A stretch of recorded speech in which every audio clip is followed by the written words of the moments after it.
Salutations. Avez-vous parfois l'impression de posséder toutes les connaissances? Il ne s'agit pas de maîtriser la physique nucléaire, d'écrire des sonnets dignes de Shakespeare ou de réciter Wikipédia par cœur. C'est clair. Pourtant, vous êtes probablement convaincu que vos perceptions du monde sont correctes et factuelles. Que penseriez-vous si nous vous disions que certaines de vos croyances ne sont que des mythes? Nous pouvons le prouver. Prêts à affronter la vérité? Allez-y. La légende très célèbre du monstre du Loch Ness trouve ses racines profondes dès le XVIe siècle. D'après les contes anciens, il serait dit que Saint Colomba a vaincu une créature terrifiante au sein de la rivière Ness. Cette histoire, qui entrelace éléments de folklore et de mythologie celtique, continue de captiver de nombreuses personnes de nos jours, avec quelques-unes déclarant même l'avoir vue de leurs propres yeux. Avec la généralisation des appareils photo, il est devenu possible de documenter les mythes. La tristement célèbre photo du chirurgien est la première photo de la tête et du cou de la créature. Elle aurait été prise par le médecin Kenneth Wilson. Cette photo représente ce qui semble être un reptile préhistorique. Wilson a déclaré que la photo avait été prise involontairement. Il a affirmé qu'en regardant le lac, il a été surpris par l'apparition soudaine d'une entité monstrueuse. L'individu s'est emparé de l'appareil photo et a pris 4 clichés. Seules 2 images sont claires, l'une d'entre elles étant saluée dans le monde entier. Aujourd'hui encore, elle est la preuve de la réalité de Nessie. Nous sommes en 1934, bien avant la création de Photoshop. Pendant 6 décennies, la photographie a été considérée comme authentique, malgré le scepticisme généralisé quant à l'existence de Nessie. Enfin, en 1994, tout est devenu clair. En fin de compte, la créature était en fait un sous-marin jouet fabriqué par Christian Sperling, le beau-fils de Marmaduke Wetherells. Wetherell avait déjà fait l'objet de moqueries de la part du Daily Mail lorsque ses premières découvertes de Nessie s'étaient avérées incorrectes. En représailles contre le journal, l'individu, avec ses alliés, a créé un faux monstre, capturé son image et l'a transmise à la salle de rédaction. Les journalistes ont accepté l'histoire comme étant vraie et la population mondiale de l'époque a été trompée par ce canular. L'Égypte ancienne est un sujet qui ne cesse de captiver l'intérêt des universitaires et du grand public. La fascination pour ce sujet dépasse les frontières de l'âge. Vous observerez des étudiants extrêmement passionnés par l'histoire des pharaons, ainsi que des dames d'un certain âge, véritables expertes en matière de pyramides. En ce qui concerne ces constructions impressionnantes, il existe un mythe répandu selon lequel les esclaves étaient les principaux artisans de ces édifices. On suppose souvent que la construction d'une pyramide nécessitait une grande quantité de travailleurs, s'affairant sans relâche, jour et nuit, sans aucune pause. Il n'est guère étonnant que les savants du XIXe siècle envisageaient des esclaves comme travailleurs. Au XXe siècle, on a vu que la construction mobilisait de nombreux acteurs sociaux, y compris des artisans et des architectes, totalisant des dizaines de milliers. Comment ont-ils réussi à construire d'aussi imposants édifices? En vérité, c'est un grand mystère.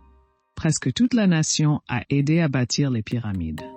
Beaucoup travaillaient manuellement, pendant que d'autres soutenaient par divers moyens, comme nourrir les bâtisseurs ou assurer leur sécurité.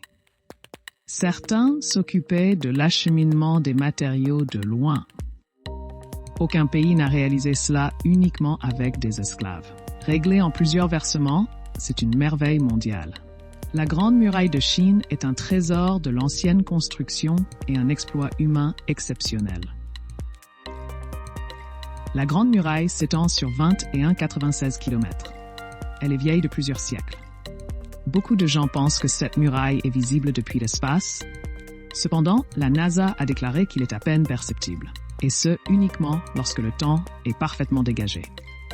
Comme pour d'autres créations humaines, il existe un mythe selon lequel la Grande Muraille peut être vue à l'œil nu depuis la surface de la Lune. Cet récit est né en 1754, bien avant l'observation de la Terre depuis l'espace. En effet, observer le Grand Mur depuis la Lune revient à repérer la largeur d'un cheveu humain à une distance de 3 km. Impossible. Je vous pousse à planifier vite votre séjour en Chine pour voir la Grande Muraille impressionnante. Hélas, ce spectacle pourrait ne pas perdurer. Bien que des zones au nord de Pékin et près des sites touristiques aient été conservées ou même restaurées, d'autres parties subissent une forte dégradation. Les habitants ont souvent réutilisé ces pierres pour construire des maisons et des chemins, et il a également fait l'objet d'actes de vandalisme. Les villageois ont enlevé les briques portant des caractères chinois. Ces reliques historiques inestimables sont ensuite vendues sur les marchés locaux pour environ 7 à 8 $ l'unité. Selon le rapport du Bureau national du patrimoine culturel pour l'année 2000, 22% de la Grande Muraille ont disparu. La situation se détériorant chaque année, les parties occidentales, construites en argile, en briques et en pierre, sont particulièrement vulnérables à l'érosion, au vent, aux pluies, aux touristes et aux habitants des environs. Tout cela conduit à la destruction rapide de la muraille.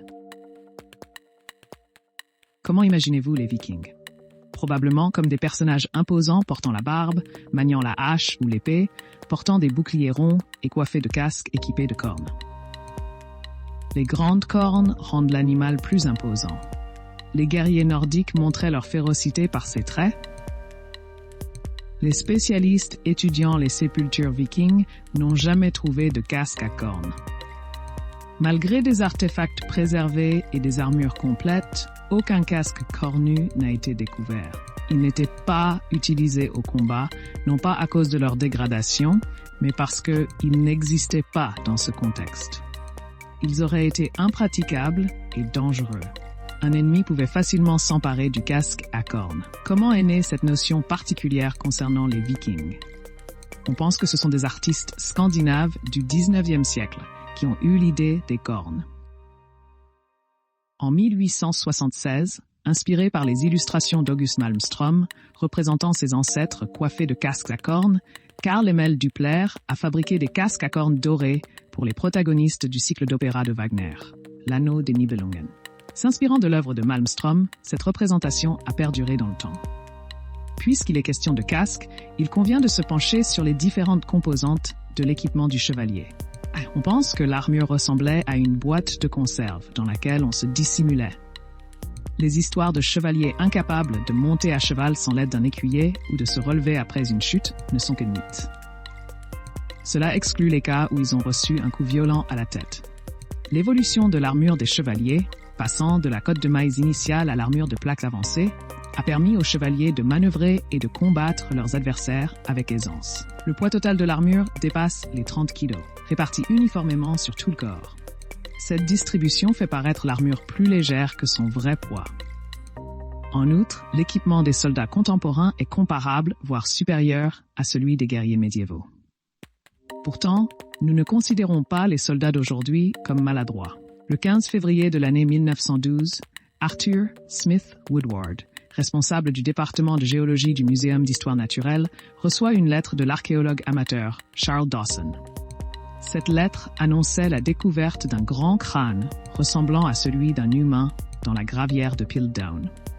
Au mois de mai, Smith Woodward a pris la décision d'examiner le fragment et a déterminé qu'il faisait partie d'une espèce humaine non découverte à élaborer. Pour tout scientifique, la découverte d'un tel artefact est considérée comme un véritable trésor. Découvrir les vestiges d'espèces connues d'hominidés n'est pas chose courante. Toutefois, ici, nous avons découvert un élément totalement nouveau. Avec Dawson, ils ont continué à explorer, trouvant plus de signes de l'homme de Piltdown préhistorique.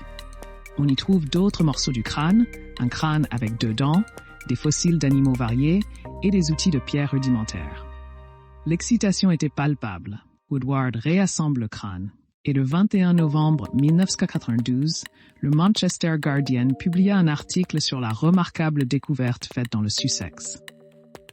Le rapport suggère que le crâne appartenait très probablement à ce qui était considéré comme le plus ancien ancêtre de l'homme découvert en Angleterre. La découverte de l'homme de Piltdown a vite fait le tour du monde.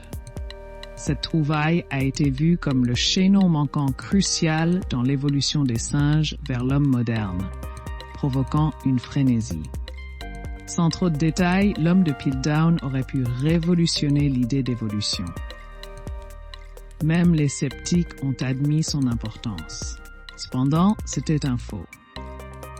Les os ont subi un vieillissement artificiel et ont été teintés pour ressembler à la teinte des pierres trouvées dans une gravière. Les dents de l'orang-outan, authentiques, ont été soigneusement façonnées pour ressembler davantage à celles d'un être humain. L'homme de Piltdown a été construit à partir des os d'un humain contemporain et de ceux d'un orang-outan probablement contemporain lui aussi. Le 21 novembre 1953, le Musée d'histoire naturelle de Londres a officiellement annoncé que la fameuse découverte n'était qu'une supercherie. Si vous avez aimé, cliquez sur j'aime. Merci d'avoir regardé. À la prochaine fois.